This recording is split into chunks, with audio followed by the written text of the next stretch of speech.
los presentes para poder tomar atención a la exposición. Recuerden siempre reiterarles, ¿no? Que son dos actividades diferentes, ¿no? Una es la exposición y otra es la dinámica, ¿no? Con la misma importancia, ¿no? Entonces, por favor, pueden empezar. Bueno, primeramente, buenas tardes, compañeros. Antes de iniciar con la exposición, queremos dar algunas instrucciones que tienen mucha correlación con la dinámica del día de hoy. Por eso les vamos a pedir de su suma atención debido a que durante la exposición se van a presentar 4 llaves conocidas como llaves fisiológicas, que van a estar dispersas en las diapositivas. Estas llaves van a contener una pregunta y un código. ¿Cuál es su trabajo? Responder la pregunta en una hoja de papel. De esta manera, al final de la exposición, les daremos nuevas instrucciones. Vuelvo a repetir, durante la exposición van a haber 4 llaves y una pregunta. Su trabajo es responder esa pregunta en una hoja de papel. Eso sería todo. Muchas gracias.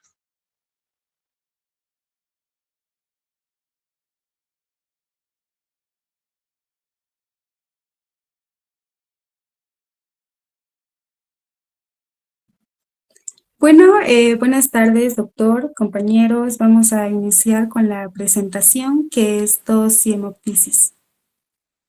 Siguiente.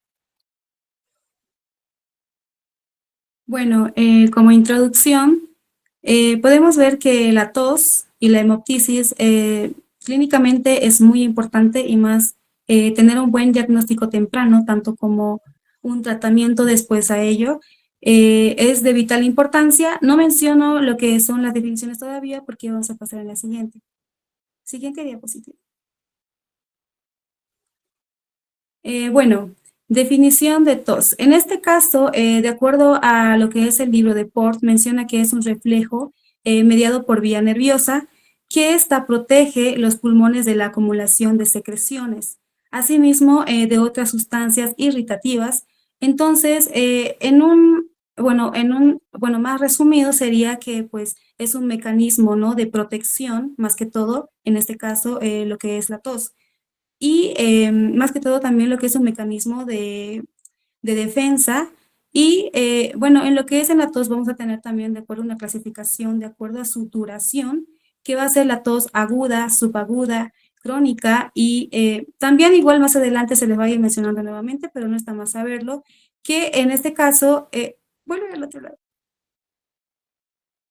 Sí.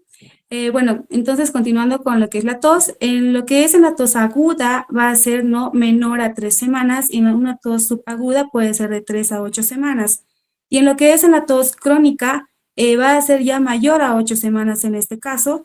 Y asimismo sabemos que también está lo que es la tos productiva y la tos seca. En el caso de la tos productiva va a haber una expectoración de lo que es flemas, por así decirlo, y en la tos seca, pues ya no hay esa evidencia o presencia de flemas. Siguiente. Ya. En lo que es definición de hemoptisis, en este caso, pues es la expectoración de sangre, ¿no? Proveniente del tracto del árbol traqueobronquial o del parénquima pulmonar. Bueno, algo que también debemos saber diferenciar es con la hematemesis. En este caso, la hemoptisis va a ser, ¿no? O bueno, va a tener la característica de ser roja, brillante, y un dato muy importante es que es espumosa a comparación con la hematemesis. En la hematemesis incluso puede haber restos de comidas, es un dato también importante para poder ante la inspección o más que todo observar, ¿no? Cómo es o como tal esa expectoración. Y en lo que es de la hemoptisis, también hay una clasificación de estas que puede ser amenazante o no amenazante. En lo que es en la amenazante, también se lo puede conocer como eh, masiva, y lo que es la hemorragia no amenazante puede ser, también se le conoce como franca. Y también está lo que es la expectoración hemoptoica, que también se lo conoce como pseudohemoptisis.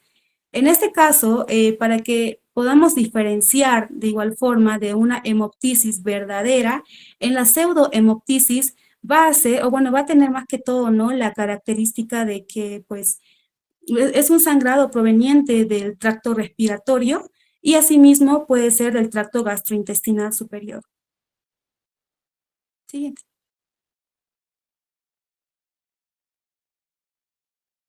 Ya, en lo que es en las diferencias entre tos fisiológica y patológica, tenemos que saber también diferenciar entre estas dos, ya que en la tos fisiológica, en este caso no va a haber, ¿no?, un daño tisular, por así decirlo.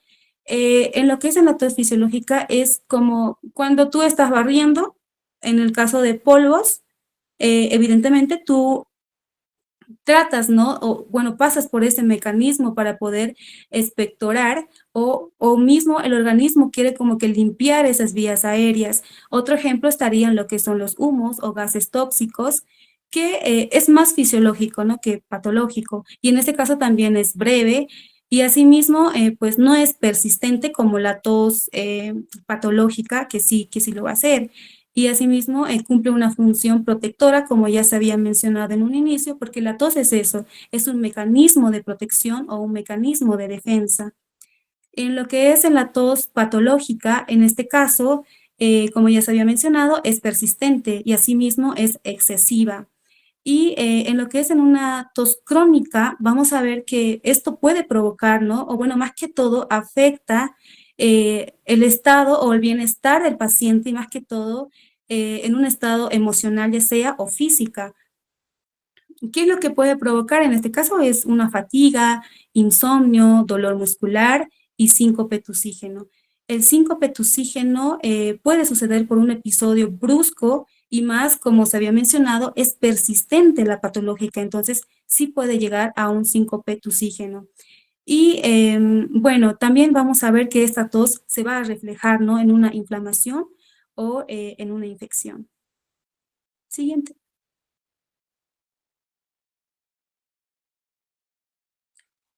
Bueno, ya. Ahora sí vamos a ver un poquito más anatómicamente eh, sobre lo que es la tos. Vamos a iniciar primero con lo que es el centro tusígeno vulvar. Bueno, vamos a ver que este es, bueno, su función principal, ¿no? Es, bueno, es un integrador neuronal del reflejo de la tos. Esta recibe una información sensitiva y organiza esa respuesta motora coordinada. Y asimismo, este centro tusígeno vulvar se va a localizar en el bulbo raquídeo, el cual está cerca del núcleo tracto solitario. Eh, bueno, en acá vamos a ver que, ¿puedes pasar en la siguiente diapositiva, por favor? Ahora vuelve al otro lado, por favor.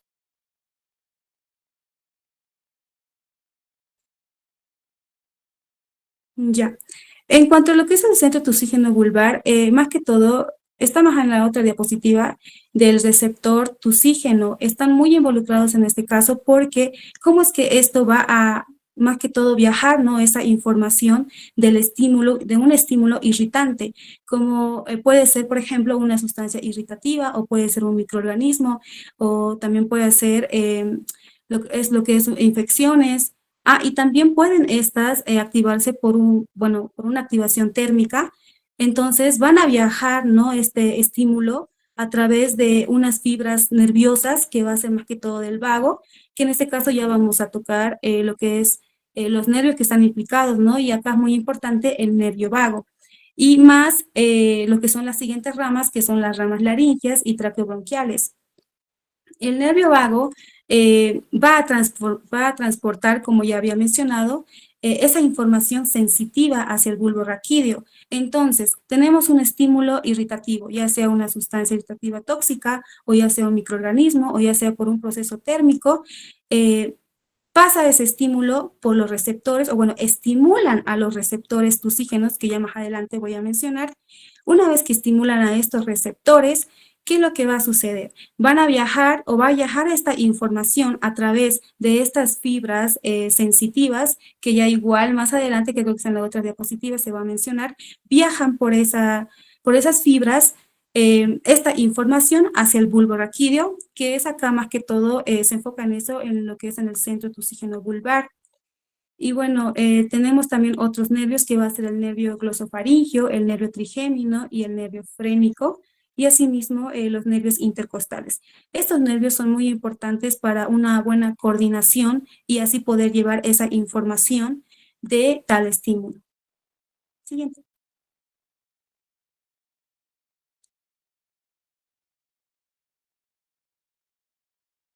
Ya. Aquí está su continuación. Ya, ahora sí. Ahí vemos los que son los receptores tusígenos. Estos receptores es muy importante porque, como ya había mencionado, a través de ello, o bueno, todo inicia, ¿no? También para que viaje esa información de un estímulo irritativo. Entonces, estos receptores tusígenos van a ser terminaciones nerviosas sensitivas, las cuales están, bueno, son especializadas y se van a detectar o detectan estímulos irritativos, como ya había mencionado, y pues activan el reflejo de la tos, ¿no? Una vez ya viajando la información hacia el bulbo raquídeo, específicamente en el núcleo solitario. Y bueno, ¿dónde se van a localizar estos receptores tusígenos? Va a haber una mayor concentración en la laringe, en la tráquea y en los bronquios principales.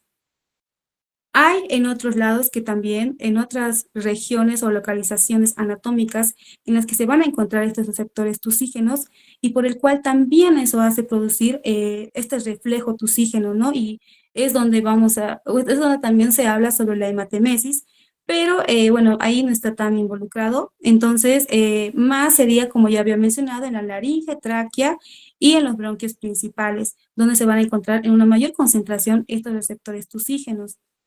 Ahora, como dije, son terminaciones nerviosas sensitivas. Estas terminaciones nerviosas sensitivas son fibras nerviosas específicamente del vago, más del vago, porque en este caso participa, o bueno, es un protagonista principal, en este caso el vago, el nervio vago. Y bueno, estas fibras nerviosas pueden ser fibras C y las fibras A delta. Estas fibras AC van a ser muy sensibles a estímulos químicos o inflamatorios. En lo que es en las fibras A delta van a responder, ¿no? A estímulos mecánicos rápidos. Bueno, hay también tipos de receptores que van a ser los mecánicos y químicos. En los mecánicos, estas van a responder a un contacto físico o bueno, es a un desplazamiento de secreciones y en lo que es, más que todo en mecánico sería el contacto físico y en los químicos pues reaccionan, ¿no? Ante humos o gases tóxicos, como igual ya se había mencionado. Estos son los estímulos irritativos. Entonces, ¿qué más están en los químicos? Bueno, están ácido gástrico aspirado, mediadores inflamatorios, como igual se le había mencionado, que estos pueden activarse, o bueno, activarse el reflejo tusígeno por un estímulo de un proceso inflamatorio o térmico. Siguiente.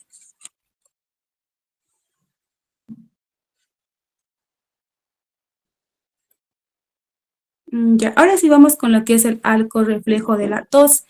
Esto es muy importante porque acá va a estar la vía aferente, donde es acá donde todo inicia el reflejo tusígeno. Es la primera frase del reflejo tusígeno. El mecanismo de la tos en sí es que va a estar el reflejo expirativo y también está la compresiva y la expulsiva. Entonces, en la vía aferente vamos a tener la primera fase del reflejo tusígeno. Bueno, en este caso vamos a ver que va a haber, o bueno, va a tener un estímulo irritativo que van a ser conducidos por los receptores sensitivos hacia el sistema nervioso central. Acá es más que todo, como ya lo había mencionado anteriormente, es ese proceso, ¿no? Por donde un estímulo irritativo estimula o activa a lo que son los receptores tusígenos para luego transportar esa información, ¿no? Hacia, por las fibras nerviosas del vago hacia el sistema nervioso central. Bueno, siguiendo es por el centro integrador. Ya después es la vía eferente, para no confundir acá, no se hizo de orden. Entonces, en el centro integrador, este centro integrador se va a localizar en el bulbo raquídeo. Y es aquí donde recibe los impulsos provenientes de la vía eferente y organiza una respuesta motora compleja. Entonces, más que todo acá es, ¿no? Como dice, recibe ese impulso de la vía eferente. En la vía eferente hemos visto que primero es la primera fase, ¿no? Del reflejo tusígeno. Entonces, el centro integrador recibe ese impulso de la vía eferente y de ahí pues va a convertir ese impulso en una respuesta mecánica. Es con dónde sucede, perdón, es en la vía eferente donde vamos a ver que va a convertir esa información en una respuesta mecánica, donde es, como por así decirlo, que limpia la vía respiratoria, es como ese resultado final. Entonces, yéndonos a la vía eferente, es ese conjunto de nervios motores, como lo sabemos, entonces están encargados de transmitir las órdenes que están generadas en el centro tusígeno hacia los músculos que ejecutan la tos. Entonces, aquí es donde van a participar, igual es muy importante, los músculos, que está el diafragma, los músculos intercostales, abdominales y los músculos laringeos. En el diafragma, más que todo participa en la fase expirativa y en los músculos intercostales va a participar en lo que es en la fase compresiva y en los músculos abdominales en la fase expulsiva. En los músculos laringeos es muy importante en este caso para el cierre y la apertura de la glotis.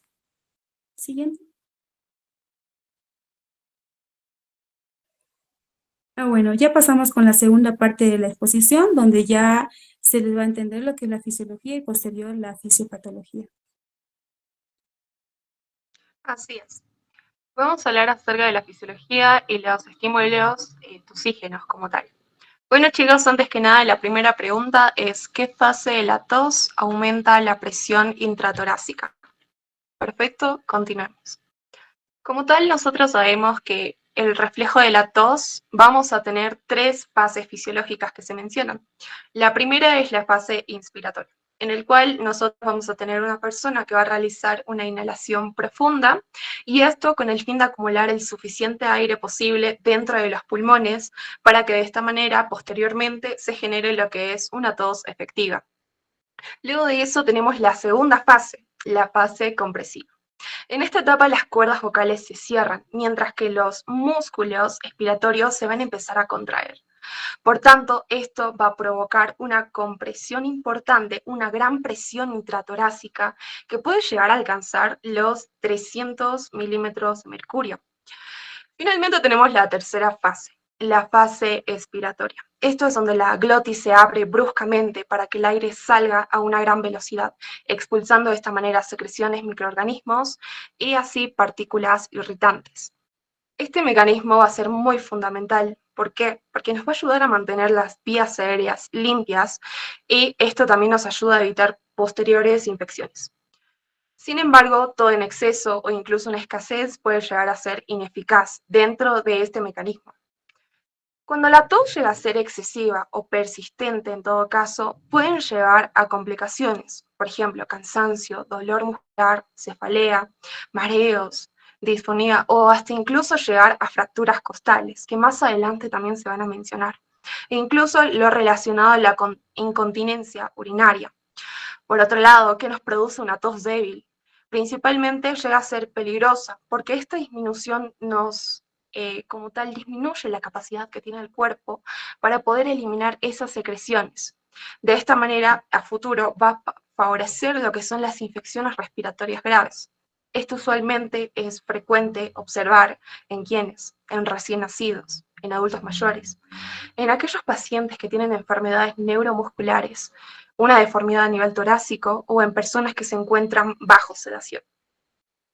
Siguiente, por favor. Ahora bien, vamos a hablar acerca de los estímulos tusígenos. Estos principalmente van a ser factores que van a ser capaces de activar los receptores sensitivos respiratorios, y de esta manera van a desencadenar lo que es el reflejo de la tos. Su función principal: proteger las vías respiratorias frente a agentes que tienen esa potencia de ser dañinos para el sistema respiratorio. Los estímulos tusígenos los vamos a clasificar en 4 tipos: mecánicos, químicos, inflamatorios y térmicos, como bien se ha mencionado anteriormente todos. Empecemos con los estímulos mecánicos.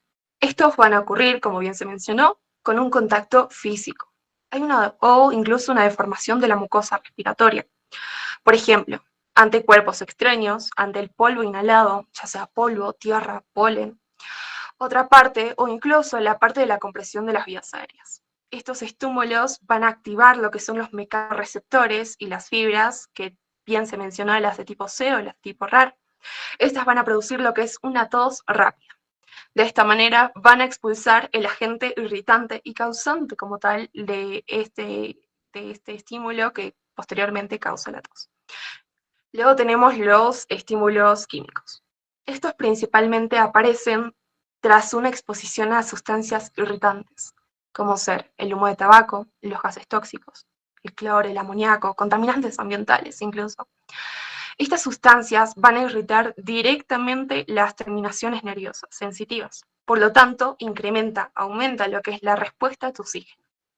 Es por eso que las personas fumadoras suelen presentar tos frecuente y una producción excesiva de moco también. Luego tenemos los estímulos inflamatorios. En esta parte vamos a hablar de enfermedades respiratorias, como la bronquitis, la neumonía, infecciones de tipo vírica. Una inflamación, un proceso inflamatorio va a generar lo que es un proceso de edema, una hiperemia y el aumento de las secreciones, por tanto. De esta manera van a sensibilizar lo que son las terminaciones nerviosas y esto a futuro va a provocar lo que es una tos persistente o productiva, dependiendo de la clasificación que más adelante vamos a tomar. Finalmente tenemos los estímulos térmicos. Estos estímulos ocurren mediante la inhalación, ya sea de aire frío o muy caliente. Los cambios extremos de temperatura van a irritar lo que son la mucosa respiratoria. Estos van a activar lo que son las fibras nociceptivas y estos anteriormente ya han sido mencionados. Todos estos estímulos van a tener el objetivo principalmente de activar las vías respiratorias como tal, estas vías sensitivas para producir lo que es una respuesta mediante la tos. Siguiendo, por favor. Ahora estamos hablando, acerca de la clasificación de la tos. Puede clasificarse según su duración o el tipo de característica que éste tenga. Según el tiempo de duración, por ejemplo, siguiente diapositiva, por favor. Muy bien. Según el tiempo de duración, nosotros vamos a tener una tos aguda o crónica, o en algunos casos también se denomina como subaguda, que esto ya se mencionó anteriormente. La tos aguda va a durar menos de 3 semanas. Y esto se caracteriza principalmente por estar relacionada con infecciones virales o algunas inflamatorias como lo que es la bronquitis, una exposición a alérgenos en caso de alergias o exposición a ciertos irritantes. Durante estas enfermedades, ¿qué pasa? Se produce un proceso inflamatorio a nivel de la vía respiratoria. Por tanto, vamos a observar lo que es un aumento de las secreciones, lo que constantemente va a ir activando lo que es los receptores de la tos. Luego pasamos a una tos de tipo crónica. Esta ya va a durar más de 8 semanas. Esto se asocia ya a enfermedades un poco más crónicas, como lo que es el EPOC, la enfermedad pulmonar obstructiva crónica, el asma, las bronquiectasias, la tuberculosis, un reflujo gastroesofágico de igual manera y también se ve involucrado lo que es el tabaquismo. Por ejemplo, vamos a poner el ejemplo del asma. Existe una inflamación y proceso de hiperreactividad bronquial.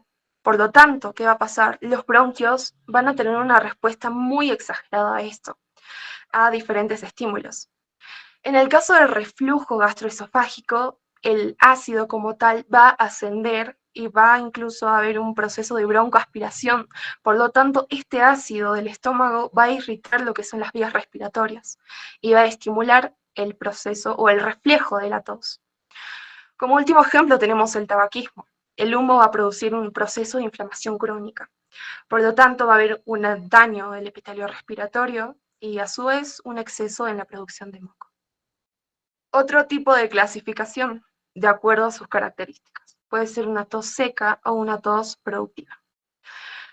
Principalmente, tos seca no tiene o no presenta una expectoración como tal, y generalmente esta es asociada a un proceso irritativo.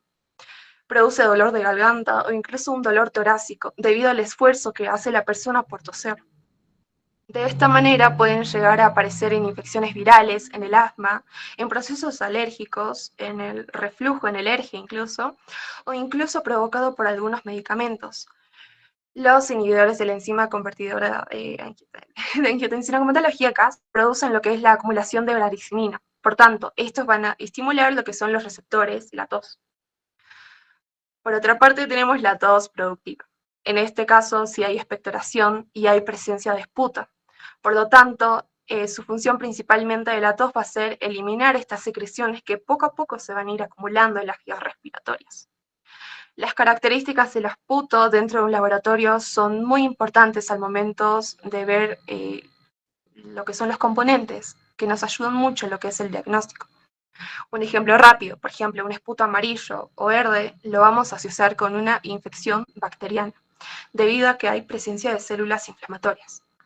Un esputo con mal olor sugiere una infección por microorganismos anaerobios. En este caso es, bueno, aparte de eso tenemos un esputo transparente, por lo tanto, va a ser viscoso, ¿no? Y en este caso se va a asociar a lo que es el asma. Pero si nosotros tenemos que estar alerta cuando presenciamos lo que es un esputo con presencia de sangre. En este caso se va a conocer como hemoptisis, y bien que este tema lo vamos a mencionar más adelante. Se relaciona con bronquiectasias, tuberculosis o incluso un carcinoma broncogénico.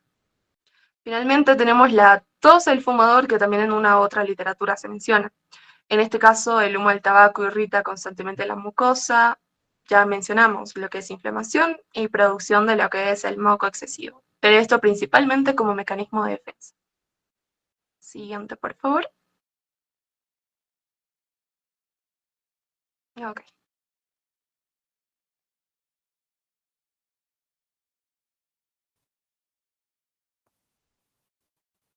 Ya.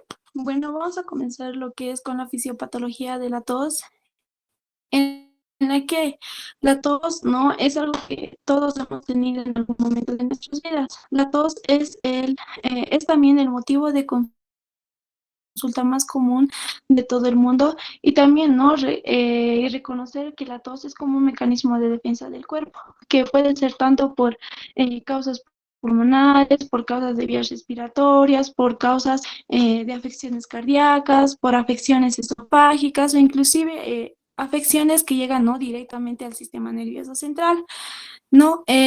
Bueno, vamos a hablar, ¿no? Que el reflejo de la tos tiene ciertos componentes, ¿no? Que muy importantes, en las cuales vamos a hablar sobre receptores sensibles, donde estos receptores sensibles se va a subdividir, ¿no? A distintos receptores relacionados con la tos. Por ejemplo, tenemos el RAR, que es... receptores de adaptación rápida, en la cual esta se encuentra más que todo en la laringe, en la tráquea y en los bronquios. Estos receptores van a actuar de manera rápida, de 1 a 2 segundos, y van a responder sobre todo a estímulos, a distintos mecanismos.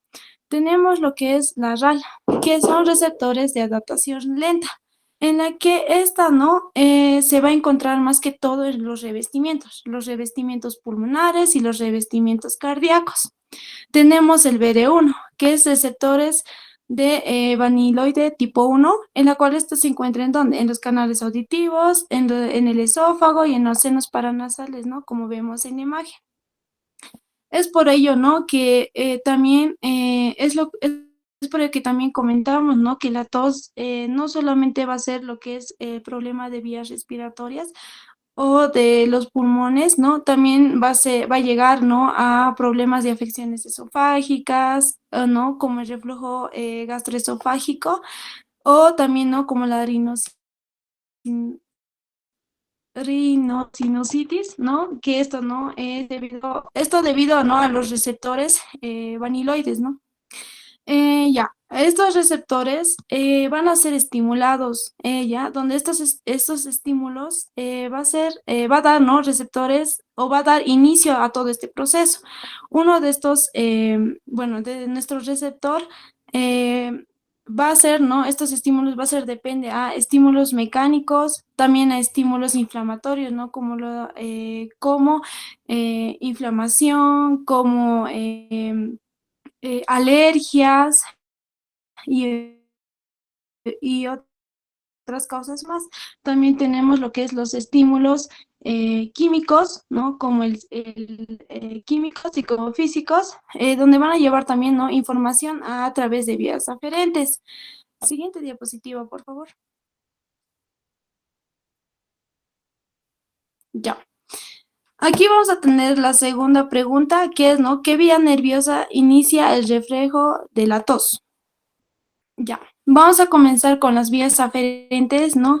Que es la primera vía nerviosa de reflejo de la tos, ¿no? En la cual, aquí, más que todo, van a estar por los nervios en los cuales van a llevar este proceso, que es el nervio vago, el laringio superior y el trigémino, donde este también, ¿no? Va a ser un segundo componente de nuestro reflejo.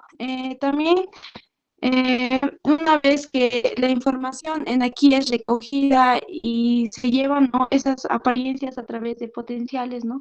Van a llegar a lo que es al sistema nervioso central, ¿no? Específicamente al centro regulador de la tos, ¿no? Que esta se encuentra en el tronco encefálico, y donde este también va a ser el tercer componente. Una vez, ¿no? Que llega esta información al centro regulador de la tos, se va a dar una respuesta y esa respuesta va a ser a través de las vías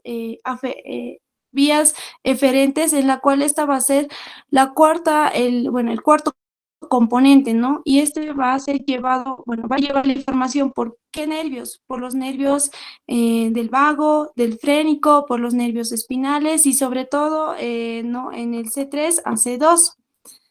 Esto nos va a llevar a nuestro último componente. Siguiente diapositiva, por favor. Bueno, esto nos va a llevar a nuestro último componente, ¿no? Que son los músculos efectores. Sobre todo, ¿cuál? El diafragma, los músculos intercostales, ¿no? Una vez que estos músculos se contraigan, como resultado va a dar lo que es el reflejo de la tos. Y en aquí también es donde va a comenzar lo que son las fases de la tos, ¿no? Como había mencionado mi compañera, ¿no? Fase inspiratoria, donde esta persona va a realizar, ¿no? Una inspiración profunda para producir una cantidad de aire en los pulmones.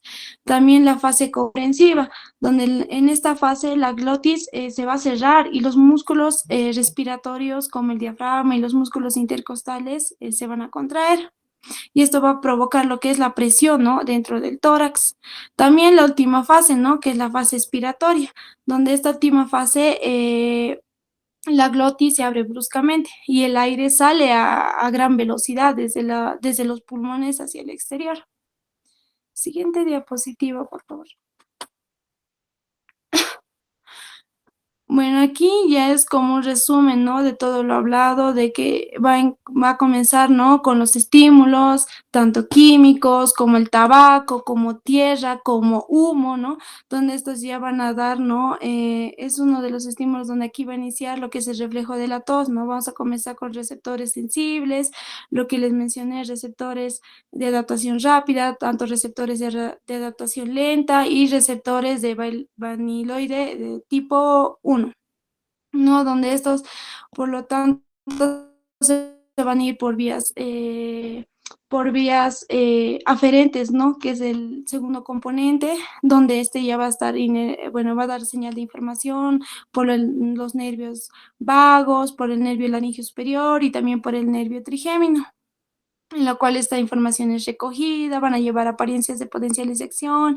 ¿A dónde? Al sistema nervioso central, específicamente al centro regulador de la tos, donde se va a encontrar lo que es el tronco encefálico, lo cual va a ser el tercer componente. Este lleva la información al centro regulador de la tos, va a dar una respuesta y esa respuesta va a ser a través de vías eferentes, que es el cuarto componente, donde también, ¿no? Donde va a llevar la información a través de los nervios, nervio vago, vago, nervio frénico y los nervios espinales, ¿no?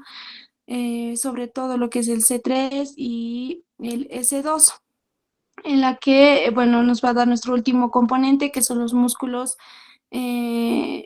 los músculos efectores, como por ejemplo lo que son los músculos intercostales, el diafragma, y esto lo que nos va a dar, todo este proceso nos va a dar lo que es el reflejo de la tos. Siguiente diapositiva. Ya vamos a tener causas de la tos, ¿no? Mencionado tos aguda y tos crónica, ¿no? Causas de la tos aguda. La tos aguda se va a dar menor a 3 semanas, ¿no? Como lo habíamos dicho. La bronquitis, vamos a tener la bronquitis, ¿no? Donde la bronquitis aguda produce, lo cual va a producir tos, ¿no? Esto va a ocurrir, ¿qué cosa? Inflamación de los bronquios, generalmente, ¿no? Que va a ser causada más que todo por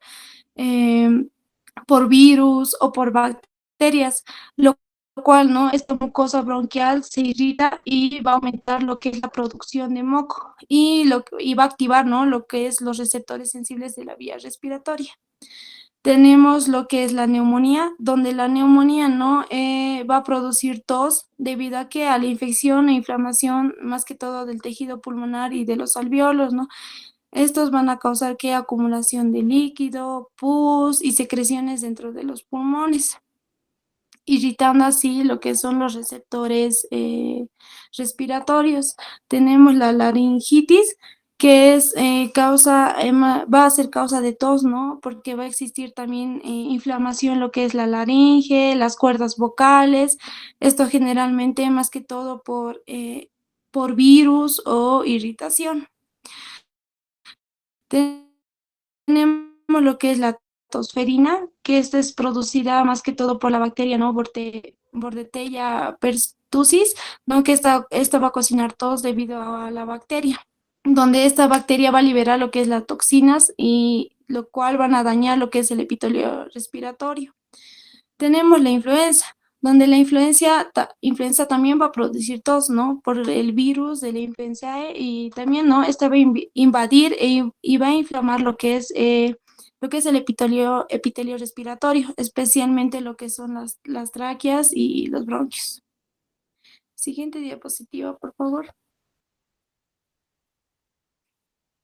Ya, causas de la tos crónica, ¿no? Esto ya es mayor a 8 semanas, ¿no? Aquí tenemos lo que es el EPOC, ¿no?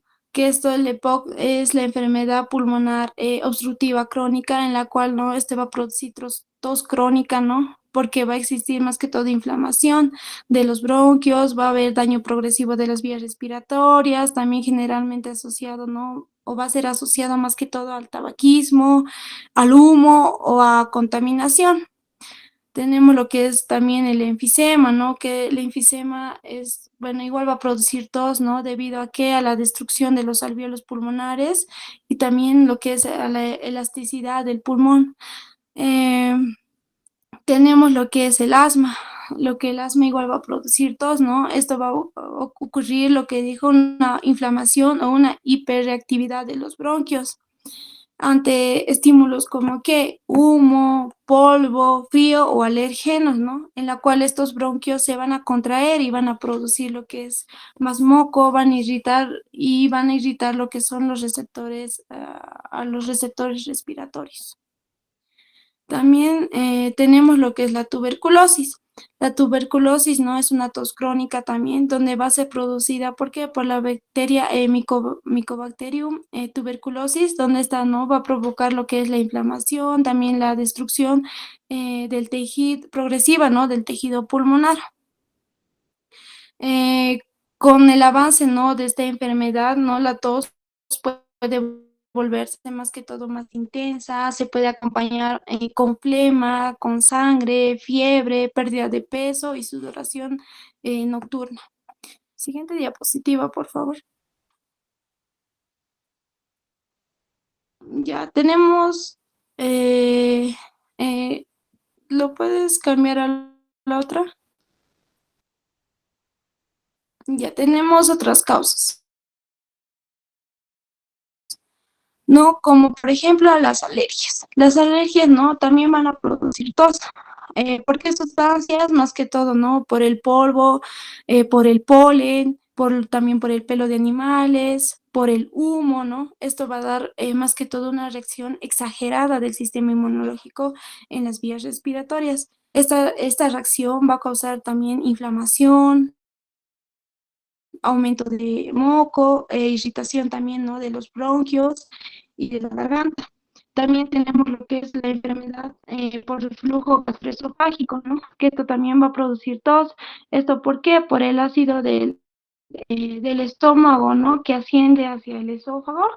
Y esto, ¿no? Que puede llegar a la faringe, a la laringe, y eso va a ocurrir, ¿no? De finalidad, va a irritar lo que son las vías respiratorias. Tenemos la insuficiencia cardíaca, ¿no? Que se también produce tos, más que todo, ¿no? Porque el corazón no bombea adecuadamente lo que es la sangre, ¿no? Y va a provocar lo que es la acumulación de líquido en los pulmones y bueno, este exceso, ¿no? de líquido también va a irritar lo que son los receptores respiratorios y va a dificultar lo que va a ser el intercambio gaseoso.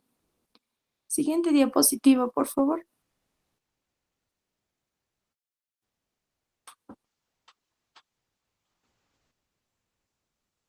Ya tenemos, ¿no? Las complicaciones de la tos, ¿no? Como primera complicación tenemos el síncope tusígeno, ¿no? Que como ejemplo tenemos el EPOC, la enfermedad pulmonar obstructiva crónica, ¿no? Que esto ocurre porque la tos va a ser muy intensa, ¿no? Donde esto va a aumentar lo que es la presión, ¿no? Dentro del tórax, ¿no? Y va a disminuir lo que es el retorno de sangre al corazón y va a reducir el flujo sanguíneo hacia el cerebro. También, ¿no? Lo que tenemos, las fracturas costales, que esto, por un ejemplo, tenemos la bronquitis crónica, ¿no? Que es una tos crónica, ¿no? Que va a ocasionar fracturas, más que todo de las costillas, ¿no? Debido a la presión y a la contracción repetitiva de los músculos torácicos. Y tenemos, por último, la hemoptisis, ¿no? Que se produce cuando la tos provoca la expulsión de sangre proveniente de los bronquios o del tejido pulmonar. Esto ocurre más que todo por infecciones, inflamaciones o lesiones pulmonares, ¿no? Que van a estar dañadas y van a romper también pequeños vasos sanguíneos de las vías respiratorias. Siguiente diapositiva.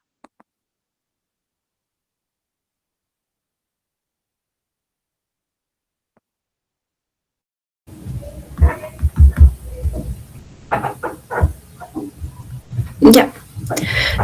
Bueno, prosiguiendo lo que es con la fisiopatología de la hemoptisis, cabe resaltar, y como ya mencionaron, ¿no? Mis compañeras, mi compañera mencionó que la hemoptisis va a ser la expectoración de sangre de las vías respiratorias.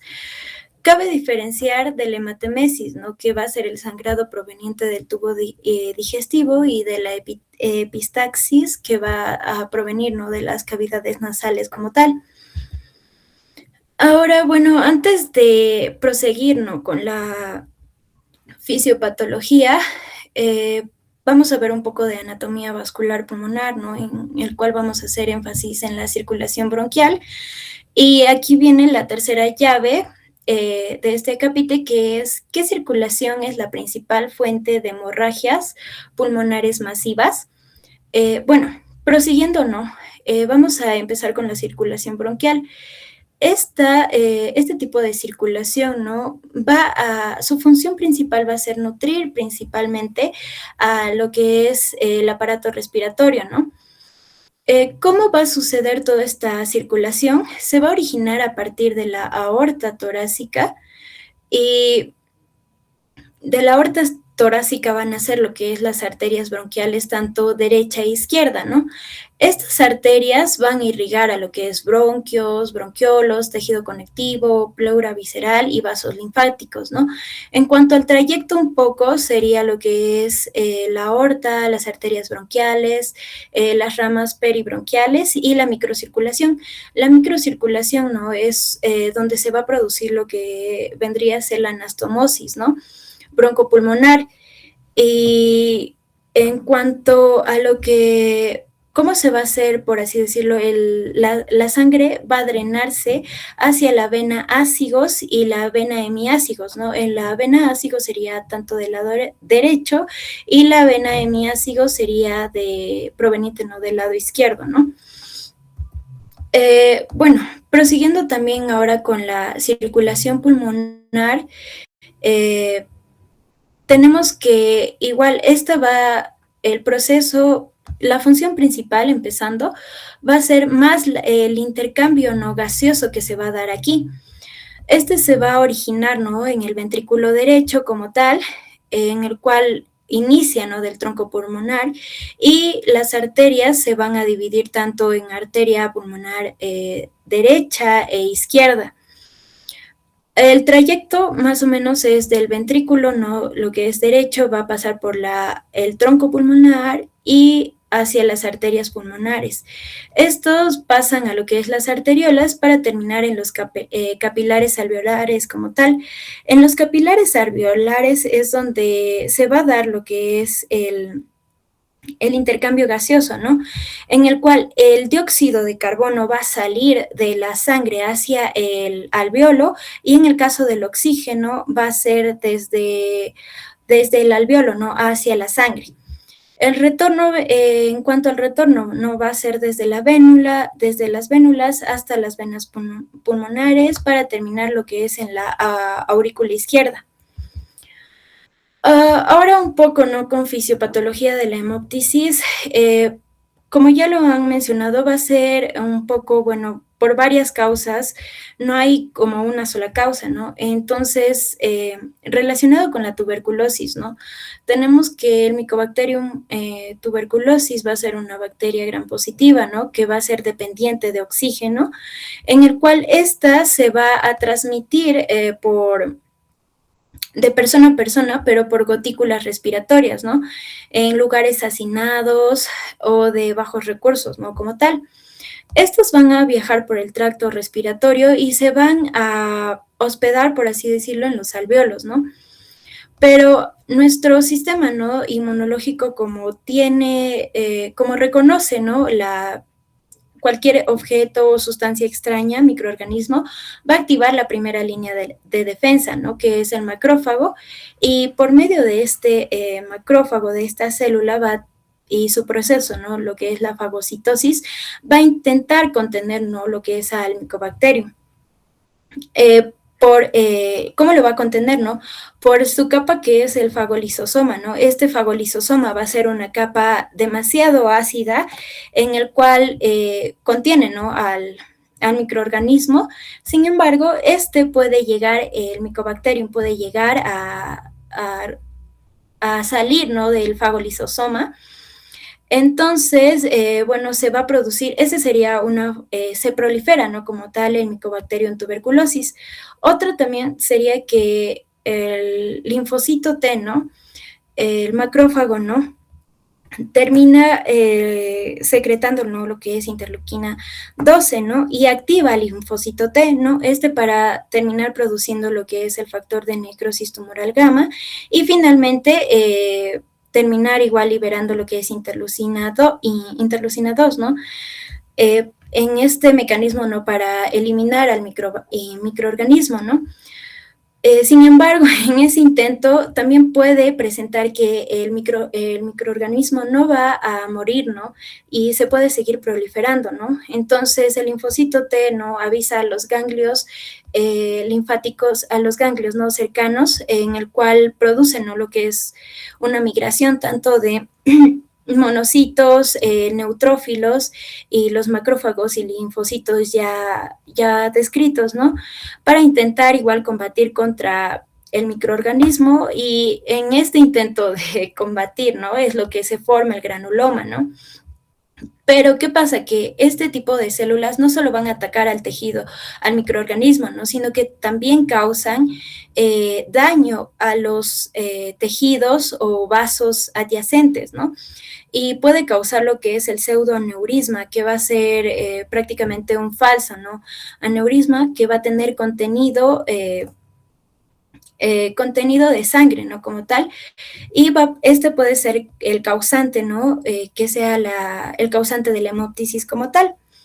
Ahora pasando con lo que es la fisiopatología por insuficiencia ventricular izquierda.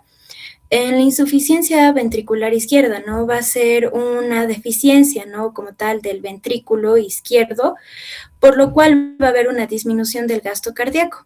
Esto va a aumentar la presión retrógrada. Esto quiere decir que en vez de que la sangre fluya, por así decirlo, se va a regresar, ¿no? Al ventrículo izquierdo, a la aurícula izquierda, perdón, y esto a la aurícula izquierda de las venas pulmonares, hacia las venas pulmonares, ¿no?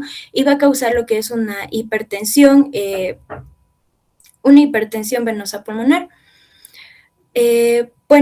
Mientras causa lo que es una hipertensión venosa pulmonar, va a causar una congestión pulmonar, ¿no? Por la extravasación, ¿no? Del líquido que va a ir hacia,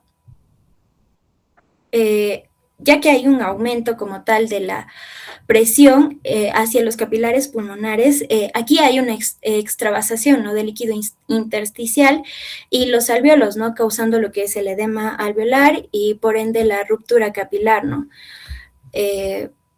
Eso, y en cuanto a la hemorragia alveolar, ¿no? Si hay una ruptura capilar, estos vasos va a afectar a los vasitos más pequeños y causando la hemoptisis, ¿no? Que es el esputo rosado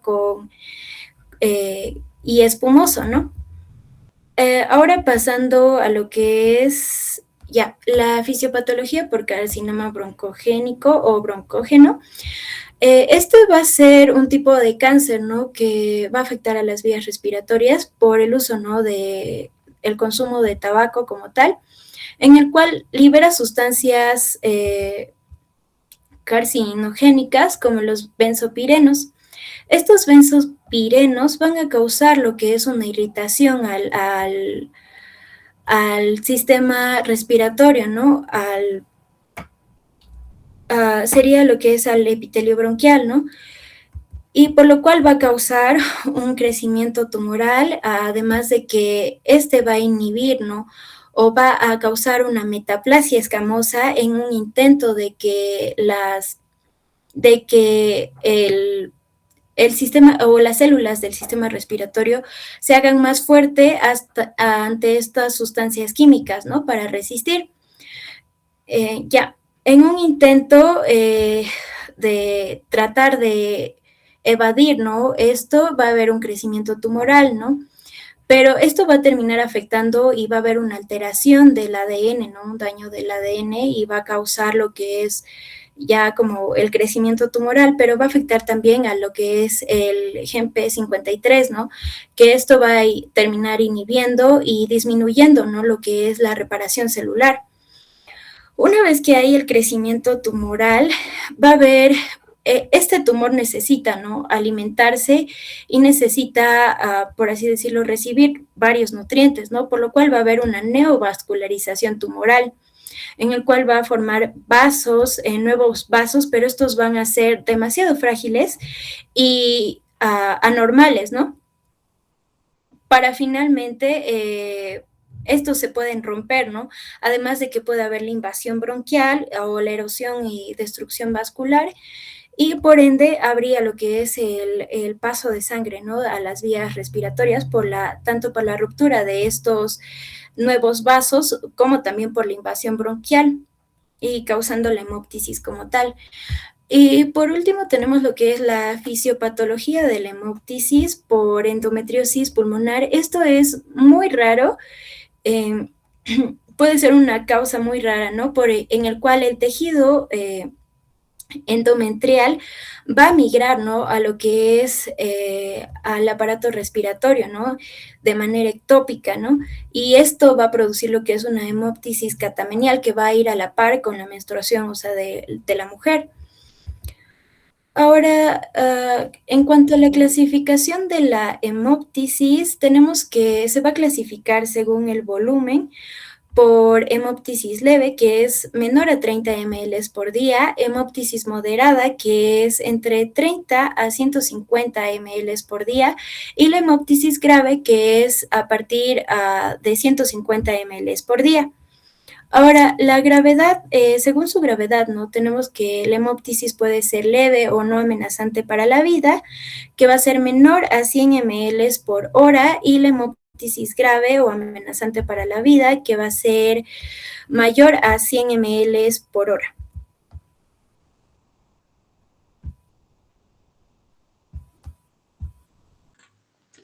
Bueno, ya para la parte clínica y en el diagnóstico y tratamiento de hemoptisis, siguiente.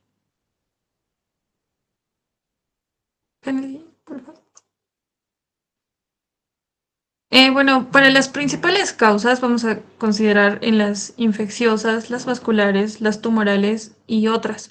Entre las infecciosas, la más prevalente ha sido, bueno, también se va a dar por causas del ambiente o, o artefacto en algunos casos, pero en esta, la más prevalente de las infecciosas ha sido la tuberculosis pulmonar, también por bacterias, otras bacterias como la Streptococcus en el caso de neumonías bacterianas, otros abscesos pulmonares y bronquiectasias infectadas. En el caso de las vasculares, nos vamos a al tromboembolismo pulmonar, a la hipertensión pulmonar y a las malformaciones arteriovenosas. También tenemos los tumorales. En esto ya nos vamos a basar para el caso de personas de tercera edad y fumadores. Bueno, en el caso de cualquiera que quiera fumar o algunos compañeros que les gusta el vape, se van a una predisponencia tumoral. En el cáncer broncogénico o necrosis del tejido o a un desarrollo de necrosis del tejido pulmonar. En otras también tenemos por otro lado, traumatismos torácicos, golpes, enfermedades autoinmunes. También tenemos síndromes de malformación, tanto de arterias o parénquima pulmonar, enfermedades cardíacas. Todas estas van a causar en el pulmón una inflamación, una destrucción de tejidos, una obstrucción de los vasos. También van a causar en otros casos fibrosis, y estos nuevos cambios de los tejidos van a causar la hemoptisis. Siguiente, por favor.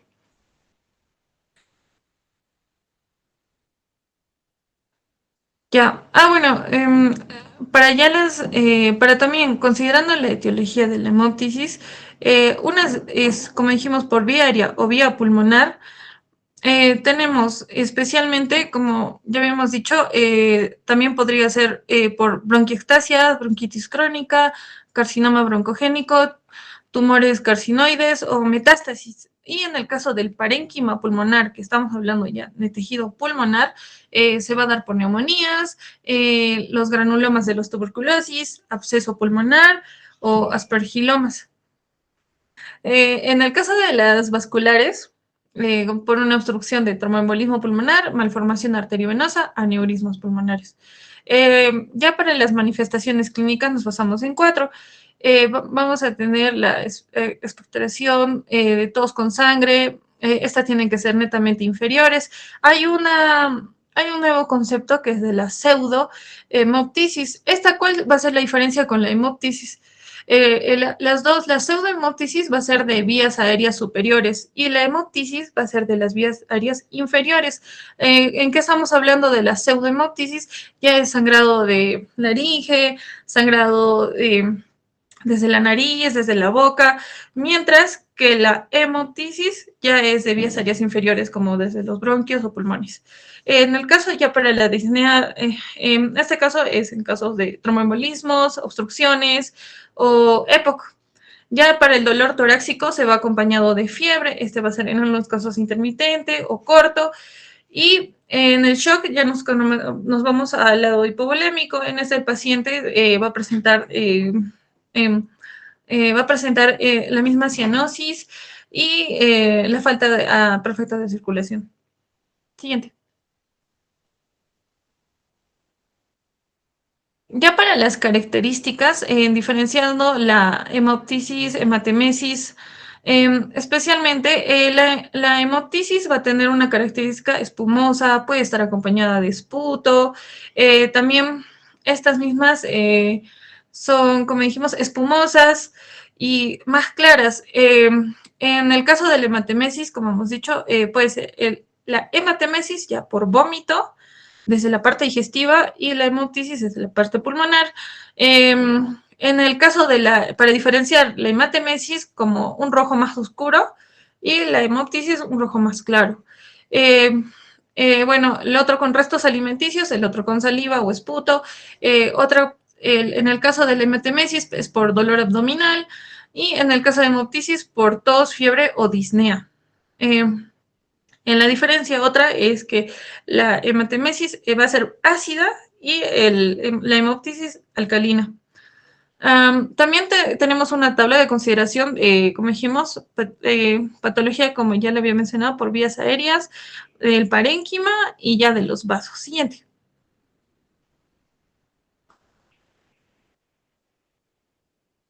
Bueno, como ya se había mencionado, vamos a tener dos terminologías nuevas. En este caso, hay una hemoptisis masiva, no masiva, o también se dice amenazante, no amenazante. Estas se van a dar en estas por la medida de la expectoración sanguínea que va a tener, o la cantidad o la frecuencia. Siguiente. Vamos a explicarlas mejor después. Ya, para nuestra evaluación diagnóstica, en este caso, para tener una certera idea de que si estamos hablando de hemoptisis, vamos a tener una evaluación diagnóstica inicial. El paciente debe cumplir objetivos desde la anamnesis, confirmar también de ellos mismos, tener a la gravedad, a la localización y siempre han caracterizado el ambiente, de dónde proviene el paciente o de dónde se está tratando. Tenemos que diferenciarlo de hematemesis, epistaxis o gingivorragia. Ya para la amnesis vamos a hacer unas preguntas tanto de si consumo de tabaquismo, tuberculosis, digamos a cualquier compañero, preguntar si le gusta el vape, si se ha lesionado, si toma algún fármaco, si tiene una enfermedad cardíaca o alguna enfermedad inmunosupresora, autoinmune. También tenemos que valorar la cantidad de sangre expulsada para analizar la gravedad, la duración del sangrado, la presencia de la fiebre en estos casos, la disnea, el dolor torácico y la hipoxemia. Como estudios complementarios, tenemos también, ¿no?, las exploraciones iniciales y dirigidas. En las iniciales, como de mano, en algunos casos se ha considerado en la radiografía de tórax lateral, especialmente mejor la lateral. En este caso, como se puede observar en la radiografía de tórax, tenemos una hemoptisis por secuestro pulmonar intralobar en adulto. Como se presencia una parte difusa, o también podemos pedir exámenes de laboratorio. Bueno, ya se imaginarán, hemograma completo, pruebas de coagulación, bioquímica, gasometría arterial, estudios microbiológicos, en este caso también se podría pedir cultivos y citología del esputo, si es que hay presencia de ese. Ya también tenemos las exploraciones dirigidas, una presencial, una buena para un buen trabajo de diagnóstico, tenemos la broncoscopía. Así también tiene varios usos la broncoscopía, tanto que es para confirmar el sangrado, localizar el bronquio afectado, aspirar coágulos, obtener en casos de biopsias con muestras de tejidos, en algunos casos de carcinomas o presencia o, ¿cómo se dice?, una frecuencia inicial de un carcinoma o realizar tratamientos endoscópicos. Ya la arteriografía bronquial también ha sido esencial, pero en estas también podríamos considerar el reconocimiento de la zona ya afectada. Ya tendríamos que tener localizado. Ya otro estudio de base o muy fundamental para tener el lugar exacto de donde proviene nuestra hemoptisis, tenemos la tomografía computarizada tórax. En esta, como se puede observar también en la imagen, presenciamos una tomografía computarizada del multidetector con una hemoptisis amenazante. Estos casos ya la broncoscopía y la tomografía computarizada ya son para casos de hemoptisis ya amenazante o masiva, por así decirlo. Como nuestra cuarta llave, chicos, la pregunta, ¿qué procedimiento permite inspeccionar las vías respiratorias? Ojito, ojito, chicos, por favor. Siguiente. Su médico deslizará lentamente un broncoscopio a La través de su nariz o broncoscopía, boca, por favor, pasará por chicos. su garganta, cuerdas vocales, tráquea, hasta llegar a sus tubos bronquiales. El médico examinará cuidadosamente las paredes de sus vías respiratorias y posiblemente tome muestras para un examen de laboratorio o retire el objeto extraño. Después del procedimiento, será trasladado a un área de recuperación. Si se tomó una biopsia, probablemente se le tomará una radiografía de tórax antes que abandone el hospital. Su médico enviará toda muestra de mucosidad, líquido o biopsia que se extrajo de sus pulmones a un laboratorio para ser examinada. Los resultados deben estar disponibles en una semana. Ya, chicos. Como siguiente, tenemos la evaluación ya para la sospecha de hemoptisis como un flujograma, a dar una anamnesis tanto de la evaluación, como decimos, pseudo hemoptisis y, bueno, descartarla, perdón. Hemoptisis, en el caso de que haya hemoptisis confirmada, vamos a hacer la exploración y las medidas generales, como ya les había mencionado. Después vamos a dar el factor o los factores de gravedad, como que la presencia de más de 100 ml por hora, compromiso respiratorio, dificultad respiratoria y compromiso hemodinámico. Después de los laboratorios. Después, para dar una certera idea de hemoptisis masiva o no masiva. En estas mismas también vamos a depender de la broncoscopía precoz y dar una localización del daño. Siguiente.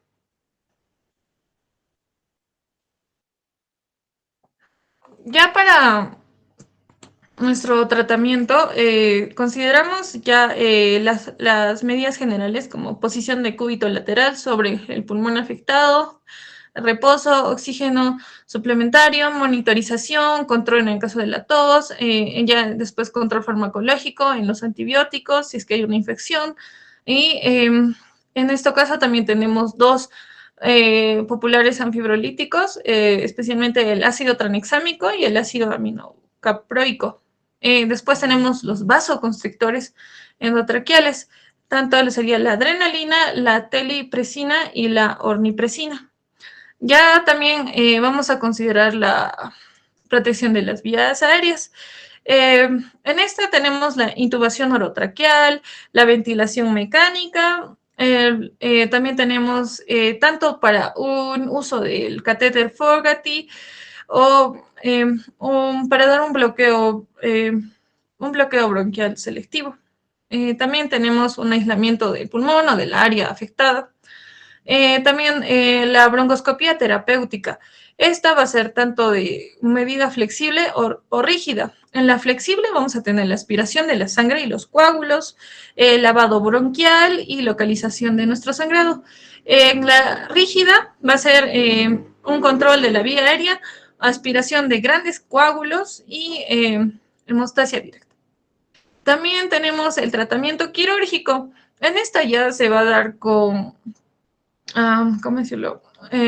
Ya desde la zona afectada, en el caso de fracasos de embolización, lesión resechable, tumor pulmonar, sangrado controlable, y esta también para después de un reconocimiento de biopsia para casos de carcinoma. Siguiente. En esta tenemos los dos manejos ya para casos de urgencias, en casos de hemoptisis amenazante y no amenazante, identificar el origen, la posición, dar a un paciente, en el caso del amenazante, una posición de seguridad para evitar el sangrado, la continuidad del sangrado, una situación de riesgo vital y dar un bloqueo a este sangrado y control. Y ya para el no amenazante, podríamos hacer más estudios diagnósticos, podríamos hasta decir, ¿no? Si hay una localización, cuál es el origen, y con no tanta urgencia en este caso. Siguiente. Ya para dar una conclusión, esto ha sido un signo crítico potencialmente grave que requiere una evaluación rápida en el caso de las amenazantes, que las principales causas pueden ser las bronquiectasias, bronquitis, tuberculosis, cáncer. El diagnóstico se basa en anamnesis, exploración física y la radiología.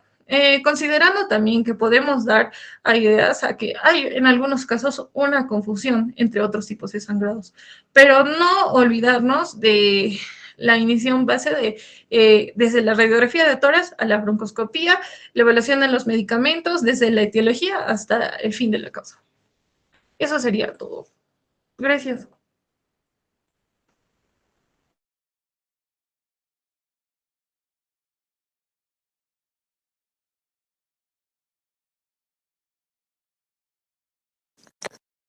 Bueno, chicos, continuaremos con la dinámica. De esta manera vamos a terminar más rápido y al final de la dinámica vamos a, yo creo, con unas 2 o 3 preguntas y con eso vamos a culminar. Entonces, chicos, si tienen todo listo, podemos continuar con la dinámica. Gracias. Bueno, muy bien. Una vez finalizada con la exposición, daremos las siguientes instrucciones. En el chat, y no sé si ahora pueden revisar, se les ha enviado un formato por parte de mi compañera Lady. Ese formato es el que ustedes van a seguir. A partir de ahora van a tener un tiempo de 1 minuto máximo para enviar sus respuestas, el número y la respuesta indicada, en el formato que les hemos pedido. Por favor, chicos, pueden ir enviando sus respuestas, todos y cada uno de ustedes. Las primeras 15 personas en responder van a ser los que pasen a la siguiente fase de selección y van a ser los clasificados de los 45. Va corriendo tiempo. Chicos, solo las primeras 15 personas, después ya les vamos a dar sus premios y vamos a sortear el viaje, ya dijimos, a Dubái. Ya mentira.